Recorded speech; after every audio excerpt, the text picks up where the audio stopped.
Hello students, welcome. I hope you are all doing good.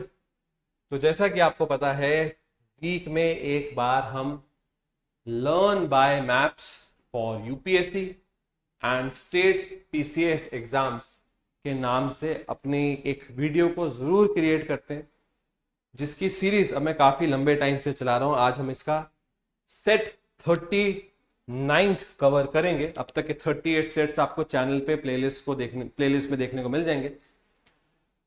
सारे week में जितने भी इंपॉर्टेंट करंट अफेयर्स और स्टैटिक अफेयर्स आते हैं, जिसमें मैप एक बहुत इंपॉर्टेंट पार्ट हो, उन मैप्स को मैं कवर करता हूं और आपके साथ एक ही क्लास में हम लोग डिस्कस कर लेते हैं। ठीक है, देखते हैं पिछले पूरे वीक में क्या क्या इंपॉर्टेंट टॉपिक्स और उनसे जुड़े कौन कौन से इंपॉर्टेंट मैप्स थे। रिसेंटली इंडिया के प्राइम मिनिस्टर जाते हैं मालदीव्स विजिट पे। ये वही लीडर है मोहम्मद मिर्जू जो इंडिया आउट कैंपेन से पावर में आए थे, पर अब बिल्कुल अपने रिलेशंस को इंडिया के साथ बदल रहे हैं, बहुत पॉजिटिव कर रहे हैं। मालदीव्स जो कि एक आर्कीपेलागो है, सेट ऑफ आइलैंड्स है, और अगर आप देखो ये सेम ही रेंज है। असल में तो ये आइलैंड्स ओशन के नीचे तो माउंटेन पीक्स हैं, तो ये सेम ही रेंज है जो हमारा लक्षद्वीप हुआ और मालदीव्स हुआ, कैपिटल माले। आगे चलते हैं। आज से ऑलमोस्ट 2 साल से कुछ कम टाइम पहले, अक्टूबर 2023 में गाजा में रहने वाले हमास और इजराइल के बीच में वॉर शुरू हो गई थी। हमास ने पहले अटैक किया था इजराइल पे। तब से इजराइल की फोर्सेस पूरी फोर्स से गाजा में घुसी हुई ऑलमोस्ट 2 साल से, और एक बहुत ही बुरा हाल हो चुका है यहाँ पर। ठीक है, जो चीज हमास ने करी थी अक्टूबर 2023 में वो गलत थी, पर ऑलमोस्ट 2 साल तक ये करना, अपनी फौज को लेकर एक लैंड के पीस में घुसे रहना, और वहां पर देखो आज गाजा में लोग इसलिए नहीं मर रहे कि वॉर है, नहीं, आज तो लोग मर रहे हैं starvation, lack of water, lack of medicine. तो अब दुनिया बहुत ज्यादा प्रेशर बिल्डअप कर रही है इजराइल पे कि भाई इस वॉर को रोको। अभी इजराइल ने रोका तो नहीं है, पर हाँ डेली वॉर में 10 आवर्स का एक ब्रेक लिया जाएगा, सुबह 10 से लेकर शाम के 8 बजे तक, और रिलीफ मटेरियल को प्रोवाइड करने की कोशिश की जाएगी। ऐसा एक्चुअल में होता है नहीं होता हमें देखना होगा, पर हाँ ये प्रॉमिस किया गया बाय इजराइल। पहले इस पूरे एरिया में पैलेस्टीनियन लोग रहते थे, पर अब मैक्सिमम एरिया को इजराइल ने कैप्चर कर लिया, और आज पैलेस्टीनियंस थोड़े बहुत यहां और यहां अच्छे खासे नंबर्स में आपको देखने को मिल जाएंगे। गाजा में जो पैलेस्टीनियंस है उनको रिप्रेजेंट करता है ग्रुप जिसका नाम है हमास। आगे चलते हैं। इंडिया के ऑलमोस्ट नेबर्स के बीच में एक कॉन्फ्लिक्ट बहुत गर्मा गया, और बाद में इन्होंने काफी हद तक नेगोशिएशंस और सीज फायर भी कर लिया, थाईलैंड और कंबोडिया। ये जो एरिया ना, यहां पर इन्होंने एक दूसरे पे अटैक्स किए, रॉकेट्स वगैरह भी फायर किए। क्या कारण बना इन दोनों कंट्रीज के बीच के डिस्प्यूट का? तो बिल्कुल बॉर्डर एरिया में ना आपको कुछ टेम्पल कॉम्प्लेक्सेस देखने को मिलेंगे। उनमें से कुछ शिव टेम्पल कॉम्प्लेक्सेस भी हैं जो है तो कंबोडिया में, पर उनको थाईलैंड भी क्लेम करता है। अब ये जो टेम्पल कॉम्प्लेक्सेस है बहुत फेमस, आपने सुना होगा, एक टेम्पल कॉम्प्लेक्स का नाम है प्रिय विहारा, उसको लेकर काफी लड़ाई हुई। अब वैसे तो इंटरनेशनल लॉ के हिसाब से टेम्पल कॉम्प्लेक्स हैं, ये दोनों बोथ कंट्रीज हैं, वैसे ये भी आपको बताना चाहिए। इंटरनेशनल लॉ के हिसाब से टेम्पल कॉम्प्लेक्स कंबोडिया का पार्ट होना चाहिए, पर थाईलैंड भी इन टेम्पल कॉम्प्लेक्सेस को क्लेम करता है। इस बात का सारा डिस्प्यूट था, पर अब काफी हद तक डिस्प्यूट कंट्रोल में आ चुका है। थाईलैंड, कंबोडिया, ये सब ASEAN, association of south east Asian countries का पार्ट है। ठीक है, और बस म्यांमार से आगे आपको अरुणाचल देखने को मिलेगा, तो बॉर्डर लगता है सीधे सीधे इंडिया। श्रीलंका की हिस्ट्री में एक काफी खराब इवेंट रहा था श्रीलंका की सिविल वॉर, जब श्रीलंका के मेजॉरिटी सिन्हालास लड़ पड़े थे श्रीलंका के माइनॉरिटी तमिल से, और श्रीलंका के तमिल कभी ना कभी इंडिया से ही श्रीलंका गए थे। ये सिविल वॉर काफी लंबा चलती है, 1983 से लेकर 2009 तक। अब शुरू में तो तमिलियन ग्रुप्स बहुत स्ट्रांग थे, आपने सुना होगा एलटीटी वगैरह के बारे में, पर हाँ जब एक बार ये कमजोर पड़ने शुरू हुए तो सिन्हाला गवर्नमेंट और श्रीलंका की आर्मी ने बहुत बड़े एरिया में, तमिलियंस एरिया में इन्फिल्ट्रेट करना शुरू कर दिया।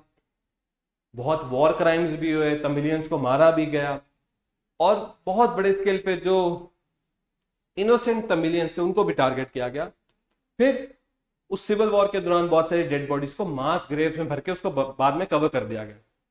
ऐसी मास ग्रेव्स अब श्रीलंका में कहीं ना कहीं डिस्कवर होनी शुरू हो चुकी हैं, जो एक बहुत बड़ा चैलेंज होगा अभी जो दिसंका गवर्नमेंट है श्रीलंका में उनके लिए एक्सप्लेन करना कि जब सिविल वॉर हुई थी उस टाइम पे जो मास ग्रेव्स या ये जो वॉर क्राइम्स हैं ये क्यों हुए थे। दुनिया में बहुत कंट्रीज में वॉर के दौरान वॉर क्राइम्स हुए हैं और आगे जाके बहुत सारी कंट्रीज ने एक्सेप्ट भी किया कि हाँ हमसे गलती हुई है। अब श्रीलंका को भी मे बी दुनिया को ये चीज एक्सप्लेन जरूर करनी पड़ेगी। इंडिया कोशिश कर रहा है हमारा रिलेशन यूएसए के साथ, यूरोप के साथ, रशिया के साथ, मे भी चाइना के साथ इंप्रूव हो। तो क्या इस चक्कर में हमने अपनी नेबरिंग कंट्री श्रीलंका, बांग्लादेश, नेपाल, भूटान इन सब के साथ रिलेशंस को कुछ हद तक कॉम्प्रोमाइज कर दिया? शायद हाँ। मालदीव्स, बिल्कुल जो हमारे इमीडिएट नेबर है उनके साथ बहुत अच्छे रिलेशन इस टाइम पे हम शेयर नहीं कर रहे, उसी पे ध्यान दिया जा रहा है। जैसे अभी इंडिया के प्राइम मिनिस्टर मालदीव जाकर आए, सितंबर में नेपाल के prime minister KP Sharma Oli India आएंगे। तो बिल्कुल जो इमीडिएट नेबर्स है उनके साथ रिलेशन इंप्रूव करना अब हमारी एक प्रायोरिटी है। ये एक बहुत ही इंटरेस्टिंग चार्ट है जो दिखाता है कि आज इंडिया में कितने परसेंट इलेक्ट्रिसिटी कहां से आ रही है। ऑलमोस्ट आधी आज भी कोल से, फिर सेकंड नंबर पे सोलर, ये अच्छी चीज है। Hydro, wind, natural gas, biomass. अगर और डिटेल में आप जानना चाहते हो तो 49.1% कोल, 16% के आसपास सोलर, 11% के आसपास हाइड्रो, हाइड्रो मतलब डैम्स, 10% के आसपास विंड, 6% के आसपास नेचुरल गैस। फिर बायोमास, लिग्नाइट, ये भी एक तरह का कोल ही होता है। न्यूक्लियर, स्मॉल हाइड्रो, ये भी ऑलमोस्ट हाइड्रो में आ गया। Diesel, waste to energy, others. क्या क्या हमें हटा देना चाहिए? कोल पूरा हटाना चाहिए, नेचुरल गैस पूरा हटा देना चाहिए, लिग्नाइट पूरा हटा देना चाहिए, बाकी डीजल पूरा हटा देना चाहिए, बाकी सब चीजें रह सकती है। पर आज भी आधी बिजली इंडिया की ऑलमोस्ट कोयले से बन रही है, जिस प्रॉब्लम को सॉल्व करना बहुत जरूरी है। देखो ऐसा नहीं कि इंडिया ने अपनी डिमांड एक जगह रोक दी है, डिमांड भी हर साल बढ़ती जा रही है, तो वो भी एक बहुत बड़ा चैलेंज है। काफी फेमस केस, आई होप आपने इनके बारे में जरूर सुना होगा, निमिषा प्रिया। ये कंट्री में फंसे हुए यमन, जहां पर उनको सजाए मौत डिक्लेयर हो चुकी है। यमन में एक ग्रुप है हुतीस जो काफी प्रॉब्लम को खराब कर रहा है। क्या इन्हें फाइनली कैपिटल पनिशमेंट मिलेगी या गवर्नमेंट ऑफ इंडिया इनको बचा पाएंगे, देखना होगा। ये एक प्रोफेशन से नर्स थे जो बहुत साल पहले यमन में गए थे एक अच्छे करियर के लिए, एक अच्छे जॉब अपॉर्चुनिटी के लिए, मे भी एक अच्छे बिजनेस के लिए, पर इनको वहां के एक लोकल के द्वारा बहुत परेशान किया गया। ये किसी तरह से इंडिया आना चाहते थे, उस लोकल से बचना चाहते थे, जिसकी वजह से उन्होंने उसको ड्रग दिया और वो ड्रग क्वांटिटी थोड़ी गलत होने की वजह से उस इंसान की डेथ हो जाती है। DFC, dedicated freight corridor. मान लो इंडिया में एक रेलवे लाइन है, इसी लाइन पे सुपर फास्ट ट्रेन भी चलेंगी, पैसेंजर ट्रेन भी चलेंगी और गुड्स ट्रेन भी चलेंगी, जिससे गुड्स ट्रेन की बारी नहीं आती। मान लो एक जंक्शन आ गया, उस पर तीनों ट्रेन खड़ी है, तो पहले सुपर फास्ट, फिर पैसेंजर, फिर गुड्स, जिसकी वजह से इस तरह से जो भारी भरकम सामान है वो लेट हो जाता है। तो बोला गया ठीक है पैसेंजर ट्रेन का ट्रैक अलग कर दो, माल गाड़ियों का, गुड्स ट्रेन का ट्रैक ही अलग कर दो। ये ज्यादा अच्छा सोल्यूशन था। इसी प्रोजेक्ट को नाम दिया गया डीएफसी, डेडिकेटेड फ्रेट कॉरिडोर। तो दो डीएफसी बनाए गए, वेस्टर्न और ईस्टर्न।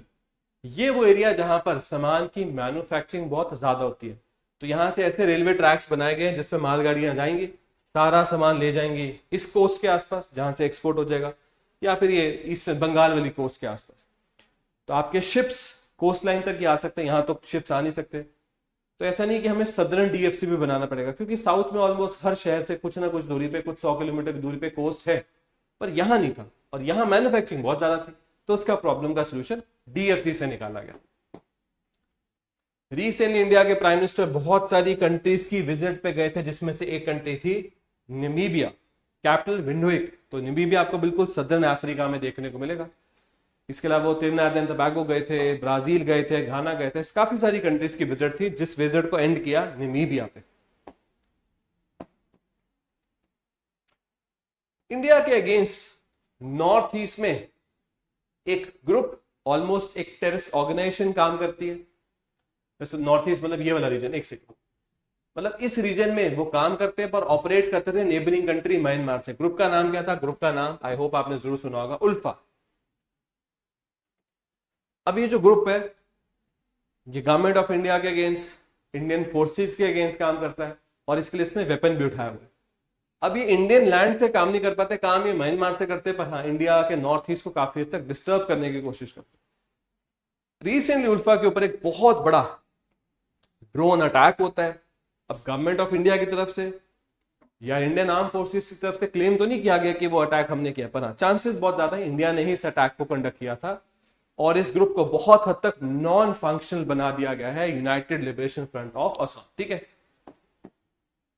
ठीक है स्टूडेंट्स, इसके साथ सेट 39 आज हमने यहां पर कंप्लीट कर लिया। पहले 1 to 38 सेट्स आपको चैनल पे देखने को मिल जाएंगे, आप उनको जरूर देख सकते हो, उससे रेफरेंस ले सकते हो। नेक्स्ट वीक हम लोग करेंगे सेट 40। तब तक ले thank you and have a very successful day. Thank you students, thank you.